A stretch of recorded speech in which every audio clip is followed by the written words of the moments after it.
permanent residency.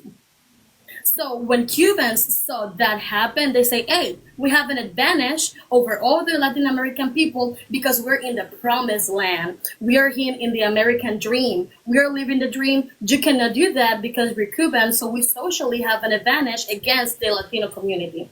So I just wanted to say that just because you don't consider yourself white, it doesn't matter that you are not, it doesn't mean that you are not white, and it does not mean that people do not treat you like one, and does not mean that you're going to have the benefit of being white. At the end of the day, you can speak Spanish, you can speak Russian, but automatically just speak Spanish because the white man in America does not consider you white because you speak Spanish and you don't speak English. Automatically, you think that you're different, but you are the same. What is the best example? Spanish people don't want to know anything about Italians. Italians don't like French. French don't like Spanish. They hate each other. And they bring that hatred here into the Americas. That is the reason why they left that seed of hatred inside your mind. Because at the end of the day, because when, at least here in the Dominican Republic, between Haiti and Dominican Republic, for example, French and Spain, because the French want nothing to do with the Spaniards, automatically they treat each other different. But the fact that they treat each other different, it does not mean that they are the same. You are exactly the same people. The only difference between you and any gringo that I can see walking the street is that you speak Spanish and he speak English. Déjame responder. Sí, claro, claro. Well, let's go point by point. First, I want to say that I'm proud to be Cuban. I'm proud to be Latino. I'm not a white gringo wannabe. I'm proud of my culture. I don't want to be, I don't expect like white people, oh, I don't want to be white. No, I'm proud. I wouldn't change myself from being white American. And I connect with more, and I feel Latino. I feel more connected to you or to any other Latinos than the regular Joe and white American in everything.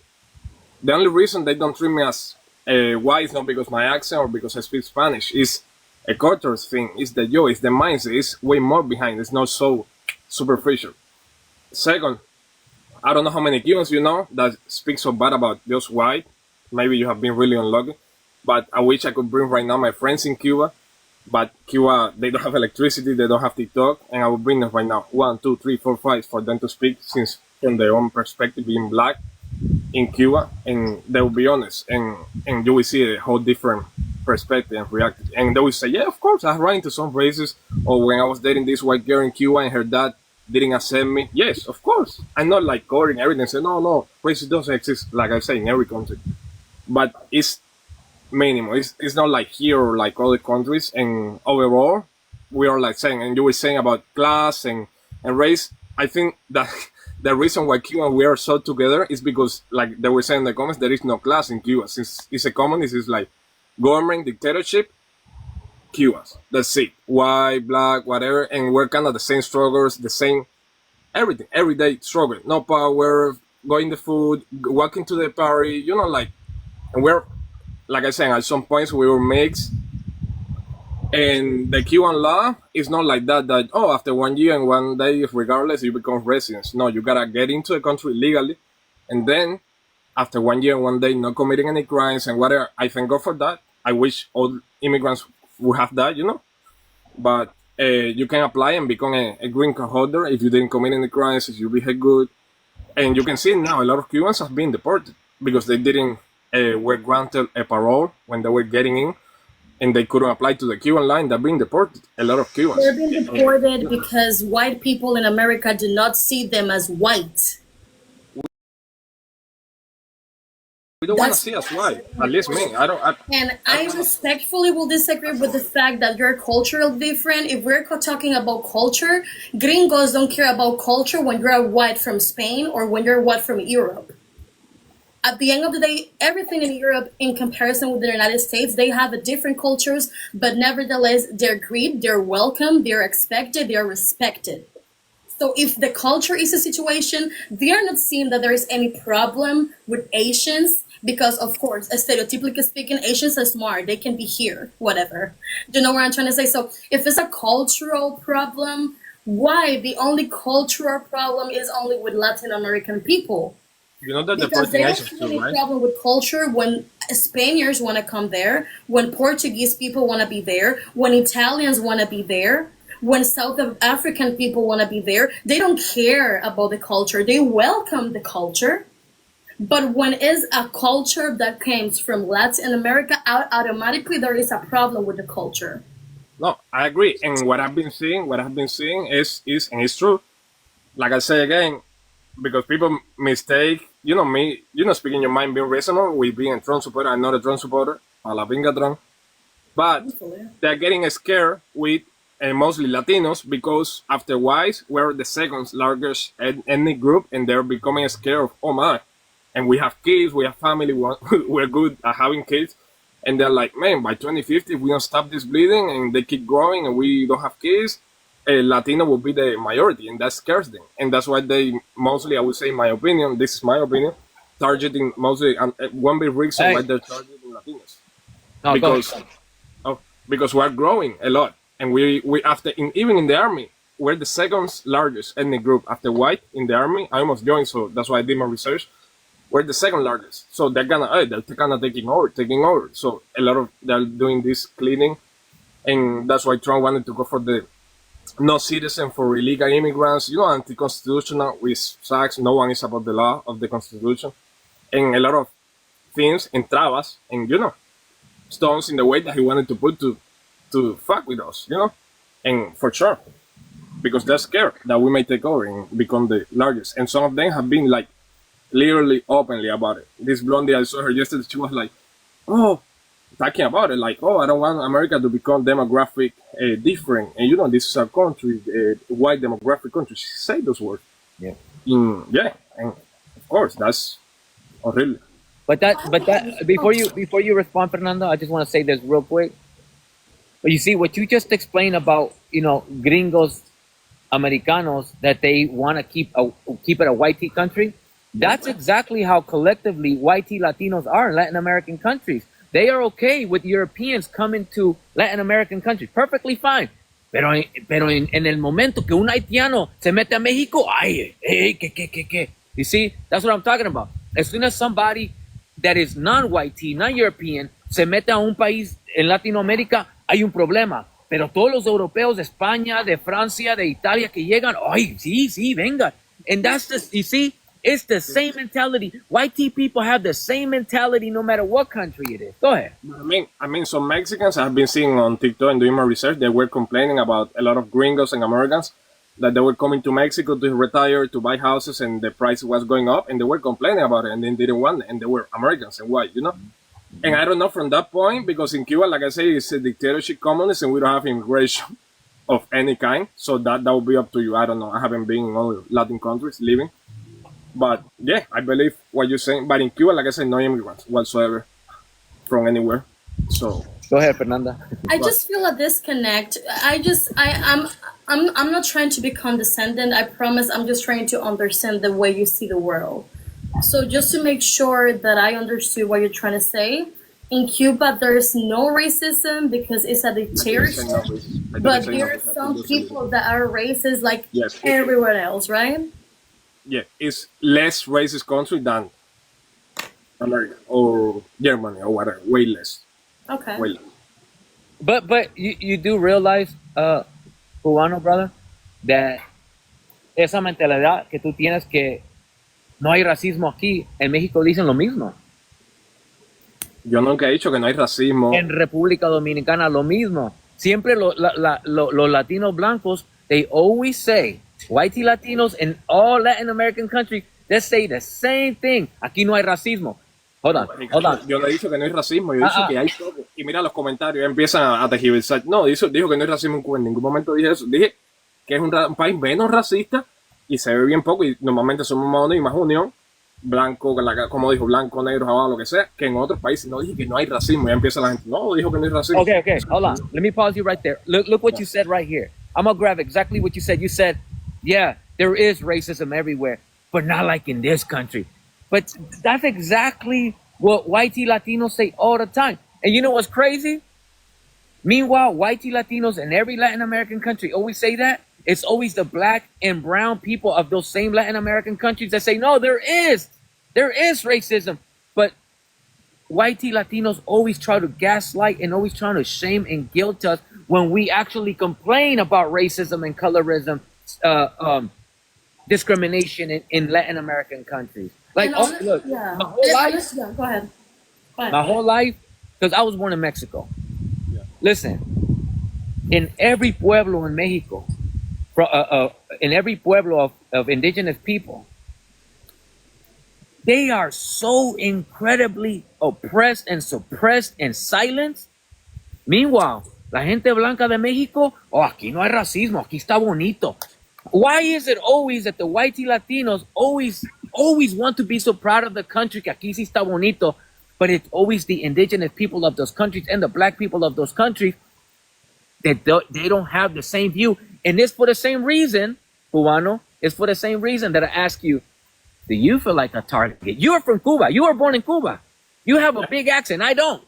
And yet you don't feel like a target in this country. How come I do? Yeah, and I just wanted to say, just because you have six friends that doesn't experience racism, it does not mean that that's the reality of the whole country. Because let's be clear, racism is normalized, and when you normalize something, you get blind about it.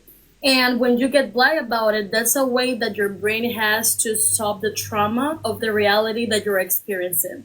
So just because you don't have friends that black friends or color friends or mixed friends, how you say it, just because they don't express that they suffer for racism, it does not mean that it's not happening. It means that they just normalize that type of trauma. Because at the end of the day, me as a black friend, if I experience some racism and I have white friends, I just don't express it because I know that they will never understand what I'm talking about. I know that they're going to minimize it. I know that I'm going to say, ay, trepéatelo, es un disparate. I know that they're not going to see it the same way I see it because they don't live it, because they don't have the skin. So at the end of the day, until the skin color, until your skin is the target, you will never understand. You will always minimize it, and you will always find an excuse to. You will always find an excuse. Sorry. So the fact that you have friends that never express to you that they don't suffer it, it does not mean that they are not suffering. And if they are, maybe they normalize it to the point that it doesn't bother them anymore. And that is even worse. Because when you normalize trauma, when you normalize racism, when you normalize segregation, you're telling to the world and to the systemic to the system that you is okay, that you can keep being racist at me. So sometimes as a black person, you just have to get blind on purpose so you can move on with your life. Because at the end of the day, if I suffer, if I cried for every racist that's out there, I will not go on with my life because it's suffocating. We suffer a lot in silence just because we know that we are going to be misunderstood, just because we know that we are not going to take into consideration, because you don't care, and you don't care because you don't live it. And if you don't live it, you can empathize with it, but when you empathize with something, it's because you are not in those shoes. Let me pause. Una pausa. So I commented down here. I responded to a comment right here. Julissa sells houses said. Julissa sells houses said, and I want to use this as an example. She said, as a white T woman, she said, a white T Latina, she said that the problem in Latin America is more classism than racism. That's a very classic white T point of view, and that's my whole point. See, this is where we different. This is where we're different as a people. You ask black and indigenous people in Latin America if classism or racism is a bigger problem, and we will always say racism. White people will always say classism. Why? Because poverty is the only thing that hurts you, never racism, because there's never going to be systemic racism against you. It's always against us. So racism might as well not exist. But for us, it exists every day. I get that, and I'm not gonna be like, I understand, and you got good points. I give it to you guys, and for sure, I'm not fully in your shoes for sure.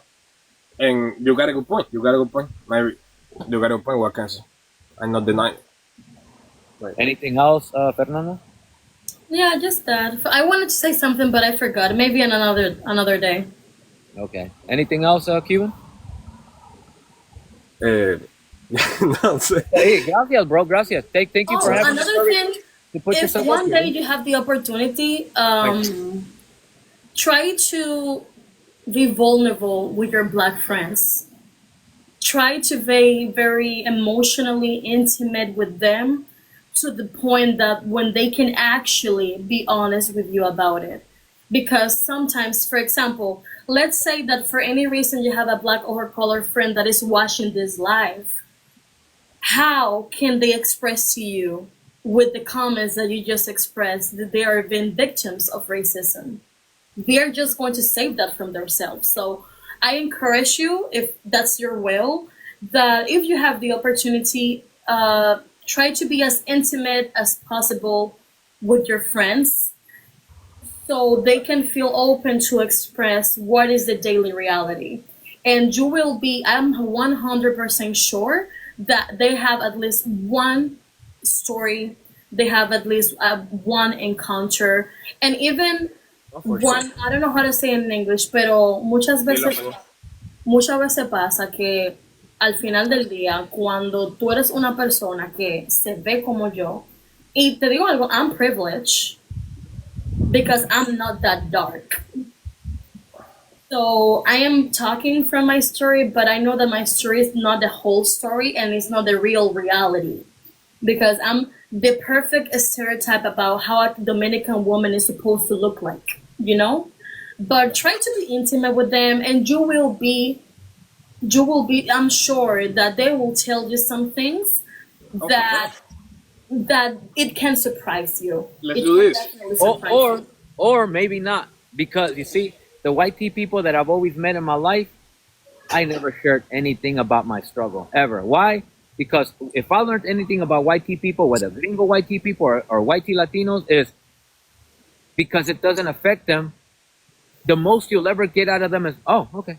Anyway, so it just I, doesn't matter. Go ahead. I will do this. I will do this. I don't know. Maybe your Instagram. I will talk to my friends in Cuba. Where I got really good friends that open, and I think they will be honest with me. And like I said, I never say it doesn't exist. And I just said it. So they told me, oh yeah, sometimes when I was dating this white girl, her dad didn't like me because I was black. You could see, you could feel it. I'm not hiding, but I will ask them in an audio. I can send the audio to Ricardo or to you, whoever, so you see it's not bullshit. And then reply, be honest, tell me your whole life experience, and then to another friend, and then to another friend, send it to you guys, so you will see. I I understand what you're saying, and it will not be the same for me, because like you say, you live how you think, how you live, and your perception of life, for sure. But yeah, I will do that. But here in America, I don't think because I look kind of white. I have never experienced or whatever. It's true. I haven't experienced a lot of races, being honest. Just one time, like super clear, super like upfront. But yeah, my first thought was like, man, if it was like that with me, I can imagine how they are. Some of them, not all of them, some of them with a brown or a black or shorter, the typical, more stereotypical. And I thought that in that moment, I was like, man, they really must struggle there. If I ran into that, then they'll be even worse. That can't happen because I know. Ricardo, I'm tú gonna. sabes que, ay, perdón, hay un refrán en español que dice di que dile a un blanco qué pie te duele y te voy a decir cuál pie te va a pisar sin querer. Pero, I want to say something. Quiero decir algo rápido. Hey, go on.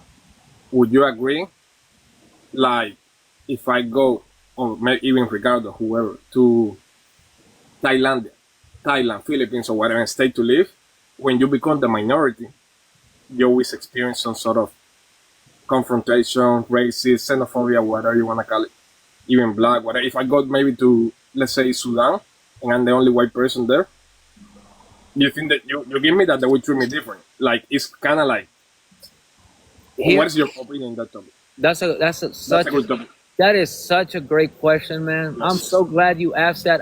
I never thought I lived the day where somebody would ask me this question, Yeah. and yet I I'm. always forgot. I always meant to ask, and every time that we talk, I forgot. Like, fuck, I should have Let me asked. answer that for you. Let me answer Go, that. go, go. You see, the question is, Ricardo, even though I'm a whitey Latino and I'm privileged, what if I were to go somewhere like in Sudan, maybe like in Asia, and I'm a minority? You think they'll discriminate against me? Here's the thing. Whitey people have pushed decade after decade. Whitey people have pushed propaganda with their mass media of this whitey standard of beauty. Whitey are the good guys. Whitey are the heroes. So you want to know something, brother? No matter where you go, if you're white tea, chances are you're going to be embraced and welcomed because one, you're the standard of beauty. Two, here comes Jesus. But if you have a Prieto, a Moreno, go anywhere in the world, of people who have been demonized by the same white people that made themselves look like the good guys and the heroes, we are going to now be demonized. You want to know how I know this? Because as soon as Middle Eastern people, and I've experienced this, I have a video experience in this. As soon as Middle Eastern people come to this country, they already by default think that white people are the good guys. They want to be next to them. They want their proximity. Muslims? Any of them, Middle In Eastern, general. any of them, Asians too. Any people that are from other countries, they come here and they want that proximity to white people. And by default, they don't want nothing to do with black and brown people, nothing to do with us. So you mean to tell me these people don't know us at all? But as soon as they come here, they already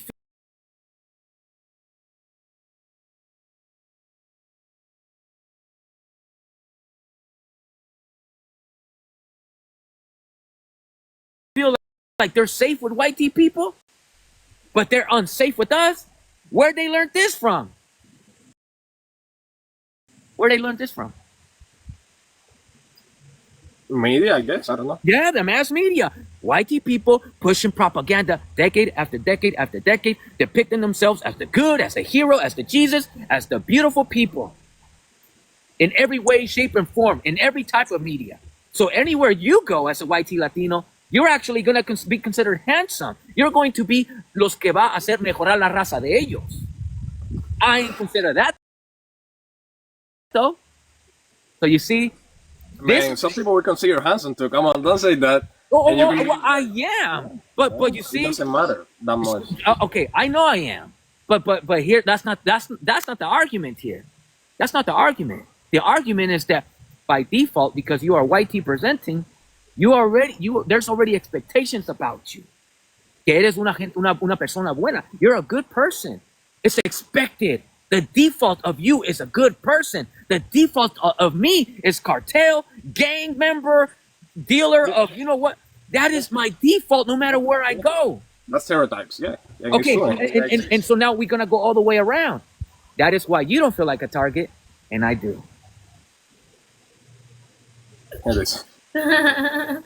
That is why you don't feel like a But target. man, I'm telling you, I follow a lot of YouTubers. I don't know if you know Frank Cuesta. He's a famous Spanish YouTuber. Whatever. He's a white dude.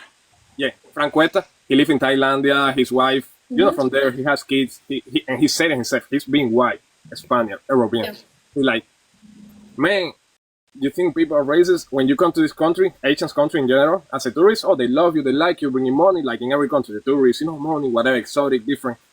But once you stay, they see you as your competence. They see you, oh, they're taking my resort, they're taking my women, they're taking Yeah, my but money. for me it's different. You It's know so what? bad. Because Asians, for example, Asians, Super bad. they're natives of their own land.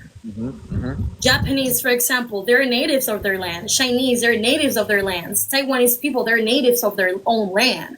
So they have something that we Latin American people we don't have, and that they take care of their own people. They don't act with gentrification.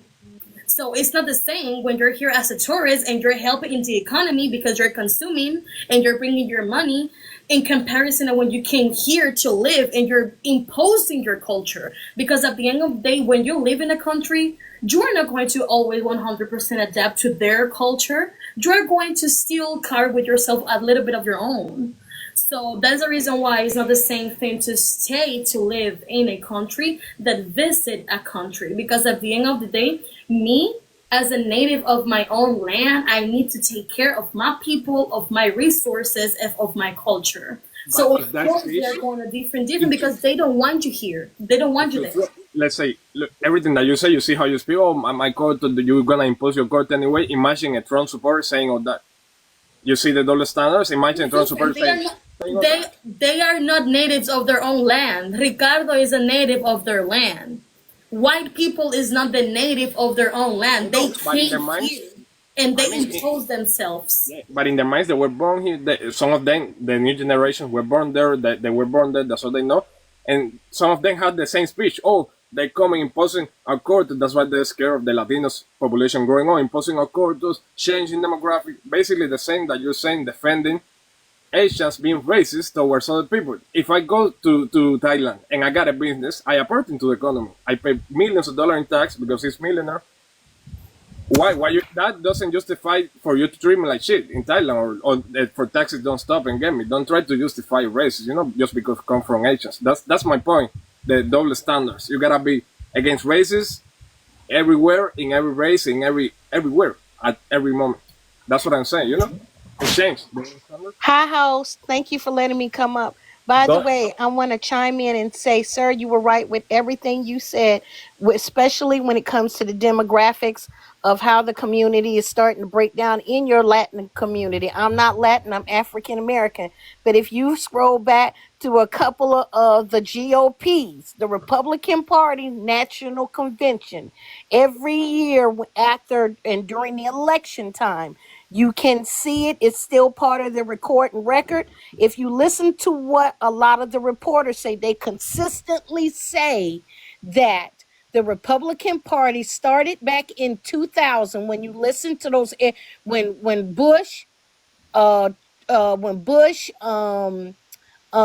when Bush, Gore, and everyone, and even right before Clinton, they kept on saying that in the next 20 to 30 years, the Latin American population will outpace the African American population and will become the majority in the country. And that is the one mistake. The reason why a lot of us, the 92 percenters, kept trying to let the Latin American people know, community know, hey, they're going to come after everybody. Stop thinking they will exclude you based on the fact you are a nationalized or you are a first generation born US citizen inside this country. Because what they've been fearing is your population being the majority and they becoming the minority. And every single Latin community missed that mark when they were saying, let's vote for Trump, let's vote for Trump, especially that little Cuban lady down there in Miami. Yeah. I'm not No trying to problem. be racist against what I'm saying. I'm No, no, no. pointing for the facts that was ignored. Every Latin community should have paid attention that the white Republican community were fearing your race outnumbering theirs. Go ahead, Theo. I wanna ask I said a question. Yeah. Yeah, you from Cuba, right? Yes, sir. Okay. So if in Cuba there was like no racism, I believe you said that, right? No, Why I did didn't say not racist. I say there is, of course, like in everywhere, but not as much like other countries. It's like lower, not that medium or higher. Scale oh, 1 to 10, I would say 3 or 4. Not like a racist country. okay, Kind okay. of together. Okay, I That's what kinda I'm saying. get that. No, it's just because that I just wanted to point that, in 1912 there was a massacre of the Cuban African people that was living there by the military. So in 1912, I don't know if you know that. If you look it up, you'll find it. So basically, there was so much Cuban African there. They had to massacre them and brought European to Cuba to settle down. So basically, to wipe out the African that used to live there, to look more like mulattoes. Yeah. So if so basically the racism was so high, they had to massacre a lot of Africans, Cuban African, to look more mulatto. So that's why they brought a lot of European from Europe to go to Cuba to settle down. So that's why today you have a lot of mulattoes in Cuba. So 1912, Cuban military, they massacred a lot of African Cuban over there. I didn't know that. I will look it up. I Yes. didn't know. Okay, Nina, go ahead. Hey Ricardo, how you doing? Hello, panel. I said it. Dime qué hola. Eh, no, I know you're probably coming from a good place, but I grew up in Miami. I got there when I was 12 with the Cubans from El Mariel, and and the whole racism thing in the Latino community, it starts in our family. I got to Miami and I thought I was black because I was always la negra de la familia. So when I get to Miami, but the Cubans let me know que soy India. And then the black people let me know that I wasn't black. So it was very confusing. And then, of course, I grew up there. I already know. I navigated. I have friends. And I understand not all Cubans are the same. But the whole racism thing, I ended up having a child with a Cuban family, with a Cuban man. And my daughter has been shown because she looks like me, but she's lighter and she has curlier hair, which I think she gets from her Cuban family. But most of her immediate family are white passing and they're light eyes, and the other brothers marry white tea women and they have blonde grandchildren. So my daughter was shown from the family because she looked like me. And it didn't surprise me because I grew up around Cubans in Miami. So and I don't want to disrespect you because you seem like you're being genuine, but at the same time, it's like you guys it's like I'm listening to my ex saying, I have a black friend in Cuba. I grew up with black people in Cuba, That is true. but at the same time, he makes my daughter feel that he had a daughter with me just to get to his racist family, and he wasn't even on her life because in my daughter's head is because she wasn't dark enough to be a token to his family. And I'm not making this up. I'm just telling you how my daughter feels, which I'm not proud of, but it is what it is. And, that I just wanted to share that, Ricardo, because it seems like a script that everybody has, and I don't know what it is. I don't want to be disrespectful. Like I said, I grew up around Cubans and I did not vote for Kamala. I'm Latino, chill, but I did not. I voted for Kamala. I understood the assignment in that sense. Not all of us voted for Trump, because Yeah, we knew what was yeah, coming. but what's the problem is, if I can be honest and say I'm not in Cuba, I'm in South Carolina. My daughter, who is darker than I am, my mom was lighter than you. My brother could almost pass wife. If I put his picture up here right now, he's lighter than you. He's lighter than the guy that's to my corner. He's even lighter than the guy up here. The only thing that would distinguish him from being black is the fact you can see his goatee around his face. You can tell that. And Yeah, I only bring this stuff to light, that is, because he can't even get dark during the summer. He actually gets paler. And he's 100% black. It's the well, what phenotype. But again, I bring this to light because the thing of it is that when we tell anybody from these Caribbean, it differentiate between the Cubans, the Dominicans, the Venezuelans Jamaicans, that the that pass, Jamaicans. Jamaicans, everybody who is in this Caribbean island set. And it doesn't matter where, if your family is original Caribbean island, all of you all, whether or not 1% of you all contain some Africana DNA or 2% Exactly. Exactly. Africana That's DNA, what I'm saying. you all have it. And then when you all come Exactly. stateside, Everybody wants to whitewash. Everybody sees the demonization that is happening in this country because of being ethnic, being of ethnic origins and having that black stigma carried with you. Yeah. But what white people has always systematically told you, no matter how much you're gonna try to assimilate, we still know you are not to assimilate. But Okay, can yet, I say something to that, please? Because you said a lot, and I was in the middle of yes, go talking. ahead. I'm sorry. Yeah, yeah, that's okay. But because you did come and you said about that, and he was speaking about that we were going to be a majority. But to brown people, because I'm not from the Caribbean, I'm from Central America. I'm waiting on my DNA test to prove whether I'm more indigenous or I'm Afro-indigenous. I don't know if that's a thing, but I'm waiting on a DNA test regardless, even though I know my history. But the problem that we have with that, it doesn't matter to us that we're gonna be Latino, more Latino in 2050, because if Marco Rubio is president, that don't mean jack shit for me and my son and my kids, because Marco Rubio is a whitey Cuban.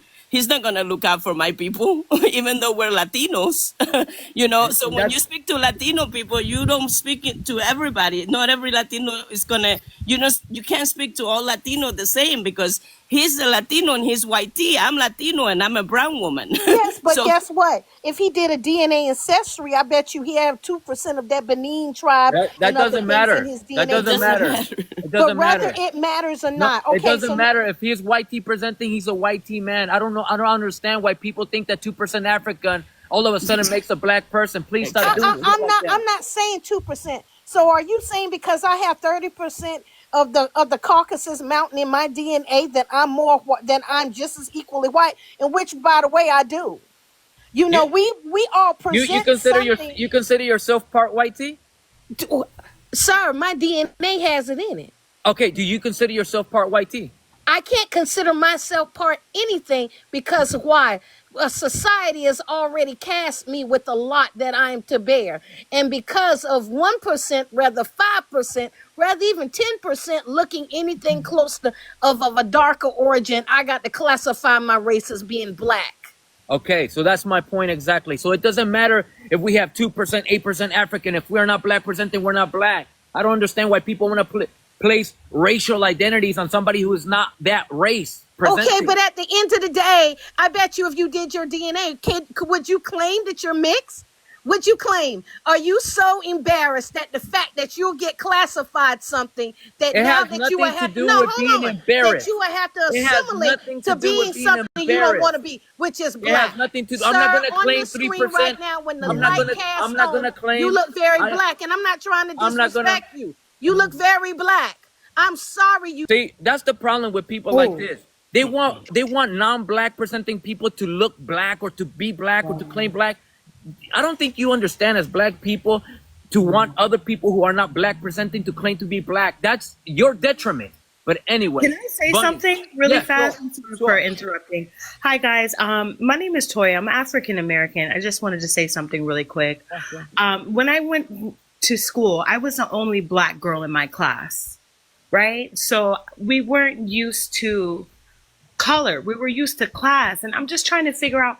It's for me. It's not about color. It's about class. So how can we fix this? I don't. I'm upset because I'm seeing the arguments, but I'm just trying to figure out how can we fix this. What are You, your you suggestions? said it's not about color, it's about class. Class. Oh, Una Sere, do me. Check this out. So on YouTube is Ricardo Ignacio Podcast. Is where I'm gonna have this conversation. Okay. Oh no, sorry, I'm talking to the dude up here. Oh, okay. So, because he was asking me what's my YouTube, I'm gonna share this conversation on YouTube. Everybody who was here when it was me and him and Fernanda, I'm gonna share that conversation on YouTube. YouTube is Ricardo Ignacio